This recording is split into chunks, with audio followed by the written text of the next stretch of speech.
brought to you by Tetmosol. टेटमोसॉल से रोज नहाओ और खुजली लाल दाने स्किन इन्फेक्शन दूर भगाओ। हर सीजन का स्किन स्पेशलिस्ट टेटमोसॉल।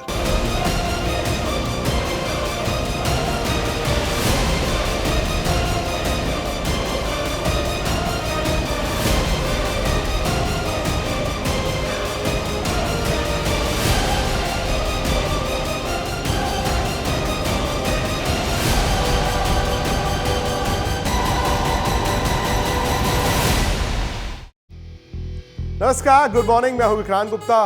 वीकेंड आ गया है जी। अब तो बस थोड़े से दिन रह गए हैं और अब एक टीम बाहर हो गई, यानी कि अब बचे हैं 3। कल रात को मुंबई इंडियंस ने जबरदस्त जीत हासिल की और मुंबई की यह जीत आई है गुजरात के ऊपर। गुजरात वो टीम जो लगातार चार्ट्स पे नंबर 1 चल रही थी, लेकिन पिछले 10 दिन से उनकी क्रिकेट थोड़ी सी हल्की हुई।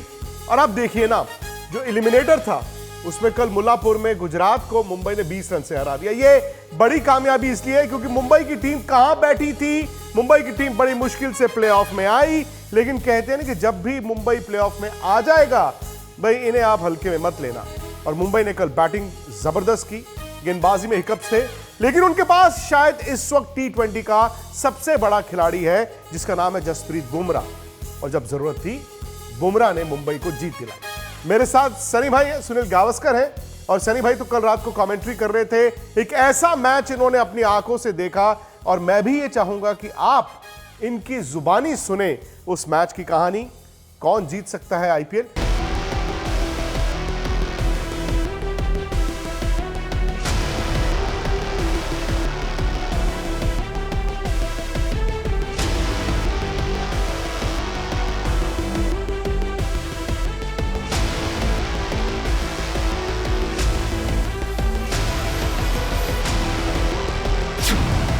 फिर दहाड़े मुंबई के शेर, गुजरात ठेर।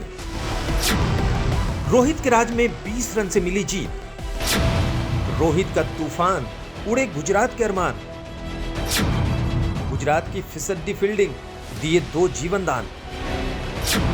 81 रन की पारी खेली थी रोहित शर्मा ने। 229 का लक्ष्य दिया था मुंबई ने। सर में कम से कम यह है कि क्वालिफायर 1 की तरह यह वन साइडेड मैच नहीं था। ये वाकई में 2 शेरों की लड़ाई थी और एंड में फिर वही हो गया ना कि गुजरात कहेगा इतना सा रह गए हम। कहने को 20 रन थे, लेकिन एक स्टेज थी कि गुजरात इस मैच को जीत भी सकता था, 229 चेस भी कर सकता था। जी बिल्कुल, यही तो T20 की खासियत है ना कि मैचेस जो होती है, कभी कभी हार जीत में 1 विकेट का फर्क होता है या 2 रनों का फर्क होता है। और इस बार तो 20 रन का फर्क था, पर जिस तरह से साई सुदर्शन और वॉशिंगटन सुंदर पीछा कर रहे थे, जो मुंबई इंडियंस ने जो टोटल लगाई थी स्कोरबोर्ड पर, ऐसा लग रहा था कि वो भी गुजरात टाइटंस को मैच जिता सकते थे। पर जैसा आपने कहा कि जसप्रीत बुमराह ने आकर वो एकदम लीथल, इतना लीथल यॉर्कर तो मैंने बहुत कम देखा है। माइकल होल्डिंग से देखा है, मैंने कभी कभी देखा है जोएल गार्नर की गेंदबाजी में देखा है इतना लीथल यॉर्कर। और उसमें वॉशिंगटन सुंदर की विकेट मिली और उसके बाद में साई सुदर्शन भी जल्दी आउट हुए। और फिर गुजरात के पास मिडिल ऑर्डर के पास इतना अनुभव नहीं था, क्योंकि उनके 3 जो खिलाड़ी थे, जॉस बटलर नंबर 3 पर बल्लेबाजी करने आते थे, पर उसके पहले साई सुदर्शन, शुभमन गिल दोनों ने 600 के ऊपर रन किए हैं। साई सुदर्शन ने तो 760 रन किए और जॉस बटलर ने 500 के ऊपर रन किए थे। तो नंबर 4, 5, 6 पर जो थे, उनको ज्यादा अनुभव नहीं था इस टूर्नामेंट में, ज्यादा मौका नहीं मिला इस टूर्नामेंट में खेलने के लिए। और जब इस तरह की गेंदबाजी होती है, उसका सामना करना पड़ता है, तो बहुत मुश्किल था। सही बात है। और सनी भाई, जो भी है ना, अब 4 टीमें अगर आई थी, टॉप 4 टीमें आई थी, अब म्यूजिकल चेयर शुरू हो गया, रशियन रूले शुरू हो गया है। कब म्यूजिक खत्म होगा, किसके पास कुर्सी नहीं है, उसको बाहर जाना होगा। गुजरात के साथ हुआ, हालांकि बड़ा इमोशनल एक सीन बाद में आपने देखा होगा, जो गुजरात के फैमिली बॉक्स था, वहां पे कोच के या कुछ खिलाड़ियों के परिवार वाले आंखों में आंसू, मतलब इमोशनल, क्योंकि होता है ना कि आप 2 महीने एक सपना लेकर चलते हैं। अब गुजरात बाहर हो गया है, अब सीधा सीधा सनी भाई मुंबई देखिए कहां से आ गया है और मुंबई तो सबको चैलेंज कर रहा है। मुंबई वर्सेस पंजाब, क्या पंजाब को डरना चाहिए मुंबई से, या फिर आपको लगता है कि पंजाब अपनी गलतियों से सबक लेके इस मैच में आएगा? देखिए, गलतियों का सबक लेके तो जरूर आएंगे पंजाब की टीम यहाँ पे। और दूसरी एक बात है, और ये बड़ी अहम बात है, कि जो न्यू चंडीगढ़ में जो जिस तरह की पिचेस हमने देखी, उस पिचों में और अहमदाबाद के पिच में बहुत फर्क होगा। क्योंकि न्यू चंडीगढ़ में जो पिच थी, वहां पे काफी कड़क पिच थी, गेंद थोड़ी सी ज्यादा उछाल ले रही थी, घास थोड़ी सी थी, जिससे बॉलर को मदद मिल रही थी स्विंग करने के लिए, कट करने के लिए। वैसी मदद अहमदाबाद के पिच पर नहीं मिलेगी।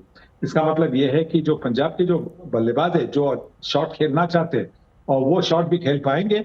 और उसके उसके वजह से मुझे लगता है कि जो हमने देखा कि पंजाब की 100 रन में ऑल आउट हो गई थी 15वें ओवर में, वैसा होना मुश्किल है, वो दोबारा नहीं हो सकता। शायद पंजाब की टीम 200 के ऊपर भी रन बना सकती है, क्योंकि अहमदाबाद की पिच काफी अच्छी होगी। सर दो भाई अनुभव जी जी और दो अनुभवी बॉलर भी है मुंबई के पास, मैं मानता हूँ। ट्रेंट बोल्ट और जसप्रीत बुमराह, उनके सामने रन करना आसान नहीं होगा। पर फिर भी मुझे लगता है कि जो हमने 2 दिन पहले देखा पंजाब के बल्लेबाजों से, वो शायद वापस हम देखेंगे नहीं। सर भाई, ये तो आप अक्सर आजकल बहुत सुनते होंगे ना कि ये गोट कौन है। अच्छा, गोट भी बदलते रहते हैं, लेकिन क्या T20 में जसप्रीत बुमराह से बड़ा गोट है कोई? The greatest of all times T20, कम से कम मैं T20 की बात कर रहा हूं। जी बिल्कुल, बहुत कम ऐसा कोई मुझे खिलाड़ी दिखाई नहीं देता, बॉलर याद नहीं रहता कि जिसने इतनी इतनी मतलब चालाकी से गेंदबाजी की है, इतनी जबरदस्त गेंदबाजी की है। मैंने मैंने मुझे तो कोई याद नहीं आता ऐसा कोई भी बॉलर जिसने, जो एक डरावना है, वो बॉलर एक डरावना है। मतलब ऑपोजिशन के जो बल्लेबाज है, वो तो सोचते हैं कि भाई ये T20 का गेम थोड़ी है, ये तो T16 का गेम हो गया। क्योंकि 4 ओवर में, आज भी देखो 4 ओवर में उन्होंने एक बड़ी जबरदस्त विकेट ले ली और सिर्फ 25 रन दे दिए। 25 रन दे दिए, मतलब आप 6 रन की आपकी इकोनॉमी रेट है। तो आप इससे जान सकते हैं कि जसप्रीत बुमराह सबसे बेहतरीन बॉलर अभी तक जो T20 क्रिकेट मैंने भी देखा है, सबसे बेहतरीन बॉलर वही है, जसप्रीत बुमराह। और अगर आप देखें इस मैच में मुंबई, क्योंकि सनी भाई इस प्लेऑफ से पहले सूर्य कुमार यादव वो एक बैट्समैन थे, रिकल्टन चले गए, विल जैक्स चले गए, रोहित शर्मा ने जो कल बैटिंग की, हालांकि किस्मत अच्छी थी, वो कैच छूटे। और कहते हैं ना कि आप इस स्टेज पर आ गए तो आपको कैच तो पकड़ने पड़ेंगे, कैच नहीं पकड़ोगे तो खामियाजा उसका भुगतना पड़ेगा। लेकिन ये जो जॉनी बेयरस्टो और रोहित शर्मा की ओपनिंग जोड़ी है, कल के मैच और आने वाले मैच के लिहाज से आप इन दोनों को कैसे देखते हैं? देखिए, वो नसीब का तो साथ होता है जरूरी। किसी भी खिलाड़ी को, बल्लेबाज हो या बॉलर हो, उसको नसीब का साथ होना जरूरी होता है। रोहित शर्मा ने नसीब का फायदा उठा लिया। इसके पहले 2-3 शॉट वो खेले थे पहले मैचेस में, वो फील्डर के हाथों में गए थे और वो आउट हुए थे। इस बार फील्डर के हाथों में जाकर भी उनको जीवन दान मिला, तो उसका फायदा उठाकर उन्होंने 80 के ऊपर रन बनाए। यही तो इम्पोर्टेंट बात है कि जब आपके साथ नसीब आपके साथ होता है तो उसका फायदा उठाना चाहिए। और वही रोहित शर्मा ने किया। जॉनी बेयरस्टो के साथ बड़ी अच्छी साझेदारी बनी। पहले 6 ओवर में उन्होंने 79 रन बनाए, तो आप उसको पता चलता है कि कितनी अच्छी बल्लेबाजी की उन्होंने, जिसमें वो पावर प्ले का फायदा उठा लिया। गुजरात के लिहाज से सनी भाई, क्योंकि इस पूरे IPL में आप देखें, गुजरात की दिक्कत ये है, टीम बड़ी जबरदस्त थी और बटलर के साथ तो बहुत ही अच्छी थी, लेकिन इनकी एक तरह की क्रिकेट थी 1-2-3। आपने सही कहा कि मिडिल ऑर्डर के बल्लेबाजों को इतना मौका नहीं मिला, लेकिन इन्होंने 200 से ज्यादा इस IPL में बहुत ज्यादा चेजेस नहीं किए। और अगर आप गेंदबाजी की बात करते हैं, उन्होंने 209 मर्तबा खाए हैं।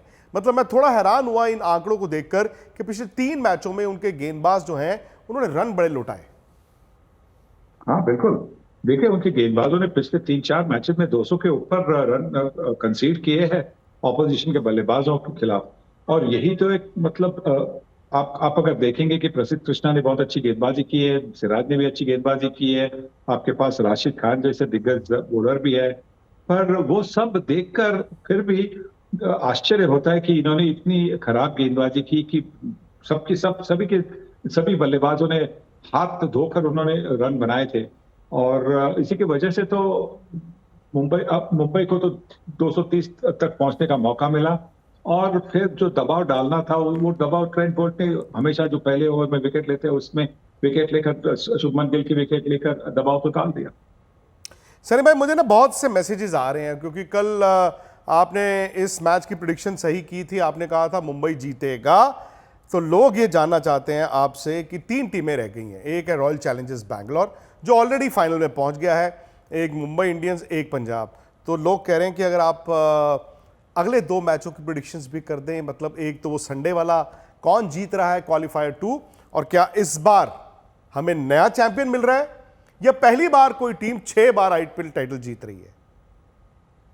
मुझे लगता है कि इस बार एक नया चैंपियन देखने मिलेगा, क्योंकि जिस तरह से आरसीबी खेल रही है तो उनको हराना आसान नहीं बनेगा। उनकी बल्लेबाज तो बहुत अच्छे फॉर्म में, उनके गेंदबाजों ने जिस तरह से पंजाब के खिलाफ गेंदबाजी की, तो ऑलराउंड परफॉर्मेंस और ऑल अच्छी फील्डिंग के साथ वो एक बड़ी अच्छी टीम है, बड़ी संतुलित टीम दिखाई दे रही है। पंजाब हो या मुंबई हो जो फाइनल में पहुंचेगी, उनको तो बहुत बहुत अच्छी क्रिकेट खेलनी होगी आरसीबी को हराने के लिए। तो फाइनल में कौन जाएगा ये प्रेडिक्शन तो मैं नहीं करूंगा, क्योंकि दोनों टीमें काफी बैलेंस लगती है। पर मैं ये कहूंगा कि आरसीबी शायद इस बार पहली बार आईपीएल ट्रॉफी जीतेगी। ये सनी भाई का बड़ा बयान है और आरसीबी के फैंस खुश हो जाएं, क्योंकि वाकई में इस बार उनकी टीम में वो दम दिखता है। सनी भाई बहुत शुक्रिया आपका, शाम को एक बार फिर आपसे मुलाकात होगी। अब टीमें 3 हैं, लेकिन सवाल यह है ना कि बैंगलोर जो ऑलरेडी फाइनल में पहुंचा हुआ है उसको मुंबई खेलेगा या फिर पंजाब खेलेगा। और संडे सुपर संडे होगा अहमदाबाद से। इस मैच की सारी कहानियां, सारा विश्लेषण आपको आज तक पर मिलेगा। और इसके अलावा स्पोर्ट्स तक हमारा यूट्यूब चैनल है और एक ऐसा मंच जहां आप भी जाकर अपना विचार रख सकते हैं। वहां पर एक पोल चल रहा है, पोल में यह बताएं क्या वाकई में आईपीएल का फाइनल रोहित वर्सेस विराट होगा या फिर वो होगा अय्यर वर्सेस विराट। तो आप वहां जाकर अपना पोल डाल सकते हैं और दिन भर आपको वहां पर ढेर सारे वीडियोस देखने को मिलते हैं। और आज हम वहां पर अनफिल्टर्ड में एपिसोड करेंगे कौन है क्रिकेट का असली गोट। तो अभी तक अगर आपने स्पोर्ट्स तक को सब्सक्राइब नहीं किया, फटाफट से करिए। स्पोर्ट्स तक पर आपको न सिर्फ खबरें मिलेंगी बल्कि आपका ओपिनियन भी मैटर करता है। यह आप ही का मंच है। आइए बताइए भारतीय क्रिकेट टीम से आप क्या उम्मीद करते हैं। रहिए स्पोर्ट्स तक के साथ, सब्सक्राइब कीजिए स्पोर्ट्स तक को यूट्यूब और फेसबुक पर।